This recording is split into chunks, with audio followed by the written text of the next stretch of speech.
जय हिंद दोस्तों, नमस्कार साथियों, स्वागत है आप सभी का गणित विषय गुरुकुल में। आज के लेक्चर में हम लोग रायमन इंटीग्रेशन के अगले वीडियो पर आ गए हैं। इसके पहले विद्यार्थियों, यदि आप लोगों ने रायमन इंटीग्रेशन के सारे वीडियोस प्लेलिस्ट चल रही है, अगर नहीं देखे हैं बेसिक से लेके अभी तक सारी डेफिनेशंस थ्योरम्स नहीं देखे हैं तो जरूर से जाके देख लीजिए। सारे लिंक्स आपको डिस्क्रिप्शन में मिल जाएगी। आज के लेक्चर में हम लोग इस थ्योरम को डील करेंगे, अगर फंक्शन कोई तो भी अगर रायमन इंटीग्रेबल है। हाँ, उसके पहले ये थ्योरम को स्टार्ट करने से पहले विद्यार्थियों में आप सभी से कहना चाहूँगा, यदि आप हमारा कोर्सेज ज्वाइन करना चाहते हैं, आपको एमपीस पीवाईक्यू और आप सेमिस्टर के crash course full course join करना चाहते हैं तो डिस्क्रिप्शन में आपको लिंक मिल जाएगी। हमारे एप्लीकेशन की डाउनलोड कर सकते हैं, टेलीग्राम ग्रुप ज्वाइन कर सकते हैं, नंबर दिया गया है, नंबर पर आप मुझे कॉल कर सकते हैं, बात कर सकते हैं। यदि आपको किसी भी एग्जामिनेशन की तैयारी करना है, BSc engineering, IIT jam, UPSC, MPSC, maths optional, तो आप हमारी कोचिंग क्लासेस ज्वाइन कर सकते हैं। ऑफलाइन ऑनलाइन बैचेस चलती है, एप्लीकेशन पे भी आपको लाइव क्लासेस कराई जाती है, लेक्चर सेव रहते हैं। तो चलिए आते हैं अपने मेन मुद्दे पे। थ्योरम हम लोग स्टार्ट करते हैं।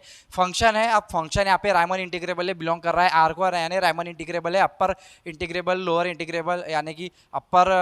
इंटीग्रल और लोअर इंटीग्रल इक्वल है। रायमन इंटीग्रेबिलिटी का जो इंटीग्रेशन है वो एग्जिस्ट हो रहा है, यानी कि रायमन इंटीग्रल एग्जिस्ट हो रहा है, इंटीग्रेबिलिटी कंडीशन आ रही है। ठीक है, ये उसका मीनिंग है। के कोई तो भी एक पॉजिटिव रियल नंबर है सच दैट हमें फंक्शन जो दिया गया है वो बाउंडेड दिया गया है, F of X is less than equal to any positive real number K. ठीक है, उसके बाद हमें बताना है for X is belongs to A B, यानी A B is a closed interval, इस ए बी के बीच में कोई तो भी एक्स की वैल्यू के लिए यह फंक्शन बाउंडेड है। एंड हमें यह शो करना है कि F integration of A to B F of X D X in mod is less than equal to K B minus A. तो के बी माइनस ए आपने बहुत बार देखा हुआ है, बी माइनस ए आता कैसे। चलिए स्टार्ट करते हैं सोल्यूशन। जो गिवन दिया है हमें उसी से हम लोग स्टार्ट करेंगे। सबसे पहले एफ बिलोंग कर रहा है, एफ इंटीग्रेबल है और हमें क्या दिया है, बाउंडेड फंक्शन दिया गया है। ठीक है, गिवन दैट क्या दिया है हमें, गिवन में मॉड में F of X is less than equal to K. अगर लेस देन इक्वल टू के है तो हमें पता है प्लस माइनस हो जाएगा। अगर अपन इसको करें तो plus minus F of X is less than equal to K हो जाएगा, यानी F of X is less than equal to K. And क्या मिलेगा हमें, minus F of X is less than equal to K, यानी F of x यहाँ पे minus इधर भेज देंगे हम तो ये greater than equal to minus K हो जाएगा। दैट मीन्स अगर ये इससे बड़ा है तो ये इससे छोटा है, इस तरीके से हम लोग लिख सकते हैं। देयरफॉर हमारी वैल्यू क्या आ रही है, minus K less than equal to F of X less than equal to K. इस तरीके से तो बाउंडेड फंक्शन है। फंक्शन तो किसी दो नंबर के बीच में अगर हमारे पास फंक्शन आ रहा है तो वो हमारा बाउंडेड फंक्शन है। ठीक है, तो क्योंकि फंक्शन बाउंडेड है तो हम लोग यहाँ तक आ गए थे। माइनस के टू के ये लोअर वैल्यू है, ये अपर वैल्यू है। हमें पता है कि फंक्शन की हम इस तरीके से देयरफॉर इसे लिख सकते हैं, minus K less than equal to M less than equal to function less than equal to capital M less than equal to capital K. अब ये स्मॉल एम और कैपिटल एम क्या है, ये इन्फीमम एंड सुप्रीमम वैल्यूज है। तो किसी भी इंटरवल में हमें इन्फीमम और सुप्रीमम वैल्यू मिलती है तो ये फंक्शन की इन्फीमम और सुप्रीमम वैल्यूज है। और ये हम लोगों ने ऑलरेडी प्रूफ भी किया है, इसके पहले सारे कंसेप्ट हम लोग देखते हुए चल रहे हैं। अगर हम देखेंगे तो minus K less than equal to small M less than equal to M I, या फिर आप इसे एम आर भी लिख सकते हैं। कहीं आई लिखा है, कहीं पे एम आर लिखा है, तो इसे हम एम आई लिखेंगे। F of X is less than equal to capital M I less than equal to capital M less than equal to K. कहने का अर्थ क्या है, किसी भी अगर आप ए टू बी इस इंटरवल का, ए टू बी इस ए से बी के बीच का, अगर आप इसे ए बी को हम लोग एक्स एन कहते हैं, ए को हम लोग एक्स नॉट कहते हैं, इसके बीच के हम लोग इंटरवल लेंगे, एक्स वन लेंगे, यहाँ तक हम लोग आएंगे तो ये हो जाएगा एक्स आई माइनस वन और ये होता है हमारा एक्स आई। तो इसे आप एक्स आर माइनस वन भी लिख सकते हैं, एक्स आर भी लिख सकते हैं, आईथ इंटरवल, आर्थ इंटरवल में कई बार वीडियो में कह रहा हूँ। ठीक है, तो कई तरीके से इसे लिखा जा सकता है। तो इसे आप स्मॉल एम आई या फिर स्मॉल एम आर और कैपिटल एम आर भी लिख सकते हैं, कोई दिक्कत वाली बात नहीं है। कहने का मतलब यहाँ पे फंक्शन की वैल्यू यहाँ पे इन्फीमम मिलेगी, तो इस आर्थ इंटरवल पे, इस इंटरवल पे X R minus one comma X R के लिए हम लोग इन्फीमम एम आर को लेते हैं और कैपिटल एम आर को सुप्रीमम लेते हैं। तो ये एम आर और small M R and capital M R infimum supremum है। तो ये किससे छोटा रहेगा, यहाँ पे बी यहाँ पे सबसे सुप्रीमम वैल्यू आएगी एम, और यहाँ पे सबसे वैल्यू है, सबसे छोटी वैल्यू है ए पर, सबसे छोटी वैल्यू है M. M is less than equal to M R is less than equal to a M R is less than equal to M. तो इस तरीके से हम लोगों ने यहाँ पे बच्चों लिख लिया है। आगे चलते हैं, क्योंकि हमें पता है, अगर हम एक काम करते हैं कि अगर इसे इस तरीके से लिख दूँ मैं, इम्प्लाइज करके minus K less than equal to M R is less than equal to M R is less than equal to K, और अगर मैं इसमें समेशन ऐड कर दूँ, summation R equal to one to up to N minus K del X I को मैं यहाँ पे इंट्रोड्यूस कर दूँ, डेल एक्स आई के बजाय हम लोग यहाँ पे डेल एक्स आर ले सकते हैं, या तो हम इसे डेल्टा आर भी डिनोट कर सकते हैं, कोई दिक्कत वाली बात नहीं है। तो भी मैं दोनों तरीके से लिख के ही आपको बता दूंगा। Delta X R is less than equal to summation R equal to 1 to up to N small M R delta del X are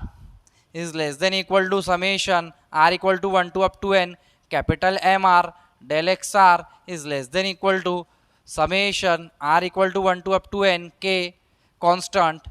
del XR। तब आप देखेंगे यहाँ पे माइनस के is a constant, minus K बाहर निकालेंगे, क्या बचा समेशन r इक्वल टू 1। अगर आप देखेंगे यहाँ पे summation r equal to 1 to up to n del XR की वैल्यू क्या होती है, x1 minus X not plus x2 minus x1 dot dot dot dot, इस तरीके से जाएंगे हम लोग, तो हमको क्या मिलेगा xn माइनस 1 और इसके पहले की, तो यहाँ पे x1 कैंसिल होगा, फिर यहाँ पे इसके आगे कहीं ना कहीं x2 कैंसिल होगा, इस तरीके से आपको सारी वैल्यूज कैंसिल मिलेगी, बचेगा xn माइनस एक्स नॉट और xn की वैल्यू क्या आपके पास b है, यानी b माइनस a मिलेगा। तो यहाँ पे जो डेल एक्स आर है माइनस के बाहर निकालेंगे, summation r equal to 1 to up to n del X R, यानी डेल एक्स आर की जगह आप इसे डेल्टा आर भी लिख सकते हैं, लेस देन इक्वल टू, अगर हम यहाँ पे देखेंगे बच्चों तो एम आर, यानी ये फंक्शन की अगर आप ये एज अ फार्मूला देखेंगे कि small M R del X R, तो ये किसका फार्मूला है, यह है लोअर सम का फार्मूला, ठीक है ना। तो ये लोअर सम यानी हमारे पास क्या आ जाएगा L P F less than equal to, ये अपर सम का फार्मूला है, ये upper sum U P F is less than equal to constant के बाहर summation R equal to 1 to up to N del X R. तो अभी हम लोगों ने बताया इसकी वैल्यू क्या हो जाएगी, हो जाएगा b minus A is less than equal to lower sum is less than equal to upper sum and it is less than equal to K, ये भी हो जाएगा b माइनस ए। हम लोग यहाँ पे आगे इसे हम लोग इक्वेशन नंबर दे सकते हैं a। अब हम लोग वी नो दैट ऑल्सो, हम लोगों ने कई सारे, क्योंकि स्टार्टिंग से लेके अभी तक प्रूफ करते हुए आए हैं, रामन इंटीग्रेशन में कई सारे प्रूफ किए हैं, तो हमें पता है, क्या पता है, वी नो दैट या फिर वी हैव, ऐसा भी लिख सकते हैं, वी नो दैट हमें पता है कि L P F lower sum is less than equal to क्या होता है, lower integral A to B F of X D X, और ये क्या होता है A to minus B F of X D X होता है, और यह less than equal to upper sum होता है, ये स्टेटमेंट हमें पता है। तो यदि हम इस स्टेटमेंट के अनुसार देखें, इसे हम लोग इक्वेशन नंबर बी दे देते हैं, इक्वेशन नंबर बी। तो ए और बी में से, इक्वेशन नंबर ए और बी में से हमें क्या दिखाई देगा, from equation one and from equation A and B, from equation A and B we get, क्या मिलेगा हमें वैल्यू मिलेगी minus K B minus A is less than equal to, यहाँ पे लोअर सम की वैल्यू है, यहाँ पे लोअर सम की वैल्यू डाल देंगे minus A to B F of X D X is less than equal to A to minus B F of X D X and is less than equal to K to B minus A, K to B minus, क्योंकि starting में हमें बताया गया है कि f belong कर रहा है r को, f बिलोंग करने का मतलब है f बिलोंग कर रहा है r को, f बिलोंग करने का मतलब है वो रायमन इंटीग्रल फंक्शन जो है वो रायमन इंटीग्रल है, मतलब minus A to B F D X के बराबर A to B F D X के बराबर A to minus B F D X, यानी अपर और लोअर इंटीग्रल सेम होंगे, इक्वल होंगे, और इक्वल है मतलब A to B integral condition जो है हमारी इंटीग्रल रायमन इंटीग्रल है वो एग्जिस्ट हो रहा है, तो A to B F of X D X लिख सकते हैं, क्योंकि जब ये दोनों इक्वल होंगे एक दूसरे के तो हम लोग इंटीग्रेबल कंडीशन यानी कि F belongs to R Riemann integral लिख सकते हैं A to B F of X D X. तो यहाँ पे हम लोग लिखेंगे therefore minus K B minus A is less than equal to A to B. क्यों ऐसा लिख रहे हैं, क्योंकि यहाँ पे ऑलरेडी फंक्शन कैसा दिया है आर इंटीग्रल, यानी कि रायमन इंटीग्रल है, A to B F of X D X exist है, अपर और लोअर इंटीग्रल इक्वल है, A to B F of X D X is less than equal to K B minus A. Therefore क्योंकि यहाँ पे आप reason दे सकते हैं since F belongs to R on the interval A to B, ये हम लोग रीजन यहाँ पे दे सकते हैं। अब हमें पता है कि यह फंक्शन की ये जो इंटीग्रेशन है, इंटीग्रेशन किसी फंक्शन का ले रहे हैं तो कोई ना कोई वैल्यू आएगी। अब ये जो वैल्यू है माइनस के और प्लस के आने की बाउंडेड की तरफ दिख रही है, तो इसे हम लोग इस तरीके से लिख सकते हैं मॉड में function is less than equal to K any constant, तो यहाँ पे कांस्टेंट वैल्यूज है, देयरफॉर हम इसे मॉड में लिखेंगे A to B F of X D X is less than equal to K B minus A, और यही हमारा प्रूफ यहाँ पे कंप्लीट होता है। तो बच्चों इस तरीके से आसानी से हम लोगों ने इंपॉर्टेंट प्रश्न को, इंपॉर्टेंट थ्योरम को डील कर लिया है। इसके बाद हम लोग एक और थ्योरम लेंगे कंटिन्यूएशन में। यदि आप लोग इसे लिख रहे हैं तो लिख सकते हैं, यदि आपको स्क्रीनशॉट लेना है तो आप स्क्रीनशॉट भी ले सकते हैं। अगला थ्योरम हम लोग इसके बाद शुरुआत करते हैं, बने रहेंगे वीडियो के अंत तक। दोस्तों थ्योरम नंबर 2 हम लोगों ने बोर्ड में लिखा है। हमें दो फंक्शन दिए गए, एक एफ और mod of F. F and mod of F is a function जो कि आर इंटीग्रेबल है, बिलोंग कर रहा है आर को, यानी कि रामन इंटीग्रेबल है। इसके अपर लोअर इंटीग्रल सेम में इक्वल है, A to B F of X D X exist है। इंटीग्रेशन है यहाँ पे, इंटीग्रेशन रामन इंटीग्रेशन हो रहा है ए टू बी। देन हमको बताना है कि mod of A to B F of X D X is less than equal to A to B mod of F of X D X, ये हमें proof करना है। तो बहुत आसान सा प्रूफ है, चलिए जल्दी से शुरुआत करते हैं। सोल्यूशन में सबसे पहले गिवन हमें पता है कंडीशन ऑफ इंटीग्रेबिलिटी। इंटीग्रेबिलिटी की कंडीशन क्या कहती है, अगर पी कोई भी let P be any partition अपने पास है जो अपन को दिया है कि let F belongs to R on A B, ठीक है, एफ बिलोंग कर रहा है R on A B. For epsilon greater than 0 there exist a partition P of A B such that, हमें पता है सच दैट कंडीशन, हमें integrability की कंडीशन के अनुसार हम लोग क्या लिखेंगे, अपर सम माइनस लोअर सम क्या होता है, लेस देन हमारे पास एप्सिलॉन होता है। अब मान के चलेंगे हम लोग, क्योंकि हमारे पास दो फंक्शन है, हमारे पास इनके इनफिमम और सुप्रीमम वैल्यूज तो रहेगी, तो हम लोग लिखेंगे कि small M I capital M I, आप small M R capital M R भी लिख सकते हैं, इस तरीके से एम आई के फॉर्म में लिख सकते हैं। क्योंकि हम लोग अगर किसी पार्टीशन पी लेंगे, partition P A equal to X not, यहाँ पे हम लोग कॉमा करते हुए चले जाएंगे, तो यहाँ पे हम आई माइनस 1 ले लेंगे, comma X I up to X N equal to B. तो इसको आप एक्स आर माइनस 1 भी लिख सकते हैं, है ना। क्योंकि मैं इस तरीके से समझा रहा हूँ, किसी बुक में आयथ इंटरवल लिया है, कहीं पे केथ इंटरवल लिया है, कहीं पे आर्थ इंटरवल के माइनस 1 लिखा है, के लिखा है, तो चलता है, ठीक है। Small M R and capital M R, I से डिनोट कर देता हूँ मैं, small M I capital M I and small M I का dash and capital M I का dash are the infimum and supremum value, supremum of function F and mod of F in the interval, या for the interval ऐसा लिखेंगे, for interval A B, ठीक है, इस तरीके से लिखेंगे। नहीं, फॉर आर, क्योंकि आर आई है तो आयथ इंटरवल में लिखेंगे x I minus 1 comma X आई। अब मान के चलिए कोई एक्स इस इंटरवल के बीच में भी, ए से ये हमारा ए है जो कि एक्स नॉट है, और ये हमारा बी है जो कि एक्स एन है, इसके बीच में हमारा एक्स आई माइनस 1 और ये एक्स आई आयथ इंटरवल है, इसके बीच में भी कोई तो भी मेरे पास एस और टी वैल्यू मैं यहाँ पे ले लेता हूँ, ठीक है, एस और टी वैल्यू, या एस और टी 2 पॉइंट मैं यहाँ पे कंसिडर कर लेता हूँ। Let S comma T belongs to X I minus 1 comma X I.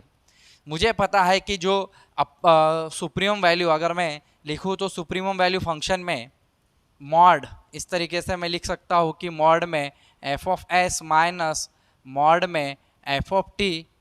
Mod complete is less than equal to, इसके बराबर होगा मॉड में F of S minus F of T, where या एस और टी क्या है, एस यानी कि supremum value minus infimum value इस फंक्शन की। तो एस पॉइंट पे फंक्शन की सुप्रीमम वैल्यू मिल रही है, टी पॉइंट पे फंक्शन की मिनिमम वैल्यू आपको मिल रही है। इस आधार पे हम लोग लिखेंगे, अगर ये मॉड में दिया है एफ ऑफ एस, तो मॉड में दिया है, तो मॉड में अगर ये मैक्सिमम वैल्यू है तो मॉड के लिए maximum value capital M I dash है, और स्मॉल यहाँ पे small value small M I dash है। सुप्रीमम और इन्फीमम वैल्यू इन दोनों की यह है, and is less than equal to, हमारे पास is less than equal to यहाँ पे इसकी वैल्यू दिखाई दे रही है capital M I minus small M I. तब हम इस तरीके से इस कंडीशन को हम वैसे भी लिखते आ रहे हैं, इसके पहले भी लिखते आए हुए हैं कि अगर हम देखेंगे तो इस ये स्मॉल एम होता है यानी इन्फीमम होता है, ये हमारा कैपिटल एम होता है। इस आयत इंटरवल में यहाँ पे हमको एम आई मिलता है, यहाँ पे कैपिटल एम आई मिलता है, तो M is less than equal to M I. और इसके बीच में भी और अगर मैं कोई वैल्यू ले रहा हूँ, इसके बीच में एक और एक वैल्यू ले लूँ, अगर मैं एक्स स्टार या कोई भी एक वैल्यू ले लूँ तो ये फिर से डैश हो जाएगा, less than equal to M I का डैश हो जाएगा, is less than equal to M